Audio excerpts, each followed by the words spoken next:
सर्वधर्मान् परित्यज्य मामेकं शरणं व्रज। अहम त्वां सर्व पापेभ्यो मोक्षयिष्यामि मां। शुचः अर्थात सभी प्रकार के धर्मों का परित्याग करो और केवल मेरी शरण ग्रहण करो। मैं तुम्हें समस्त पाप कर्मों की प्रतिक्रियाओं से मुक्त कर दूंगा, डरो मत। इन सब निर्देशों के अतिरिक्त श्री कृष्ण अर्जुन को एक साथ दो काम करने के लिए कहते हैं।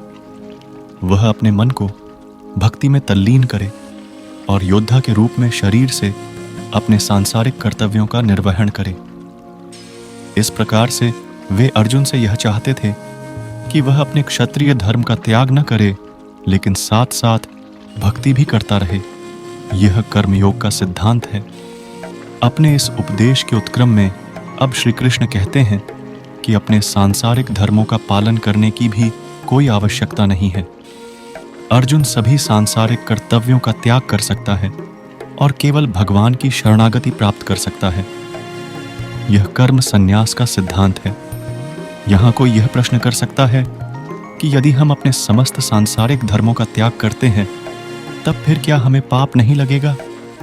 श्री कृष्ण अर्जुन को कहते हैं कि डरो मत, वे उसे सभी पापों से दोष मुक्त कर देंगे और उसे भौतिक अस्तित्व से भी मुक्ति प्रदान करेंगे।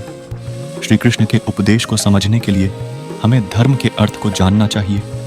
यह शब्द धृ धातु से बना है, जिसका अर्थ धारण करने योग्य या उत्तरदायित्व, कर्तव्य, विचार और वे कार्य जो हमारे लिए उपयुक्त है। वास्तव में दो प्रकार के धर्म हैं, शारीरिक धर्म और आध्यात्मिक धर्म। ये दोनों प्रकार के धर्म आत्मा को समझने की दो विभिन्न धारणाओं पर आधारित हैं। जब हम शरीर के रूप में अपनी पहचान करते हैं, तब हमारी शारीरिक उपाधियों, दायित्वों, कर्तव्यों और नियमों के अनुसार हमारा धर्म निर्धारित होता है। इसलिए शारीरिक माता पिता की सेवा करना, सामाजिक और राष्ट्रीय उत्तरदायित्वों का निर्वहन आदि सब शारीरिक धर्म है। इसे अपर धर्म या शारीरिक धर्म भी कहते हैं। इस धर्म में ब्राह्मण, क्षत्रिय धर्म आदि भी सम्मिलित है।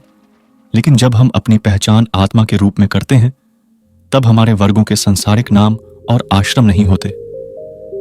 आत्मा का पिता, माता, सखा, प्रियतम और निवास स्थान सब भगवान होता है। इसलिए हमारा एकमात्र धर्म प्रेममयी भक्ति से भगवान की सेवा करना बन जाता है। इसे पराधर्म या आध्यात्मिक धर्म भी कहा जाता है। यदि कोई शारीरिक धर्म का त्याग करता है, तब इसे कर्तव्य से विमुख होने के कारण पाप माना जाता है। लेकिन जब कोई अपने शारीरिक धर्म का त्याग करता है और आध्यात्मिक धर्म का आश्रय लेता है, तब इसे पाप नहीं माना जाता है। श्रीमद् भागवतम में इस प्रकार का वर्णन किया गया है।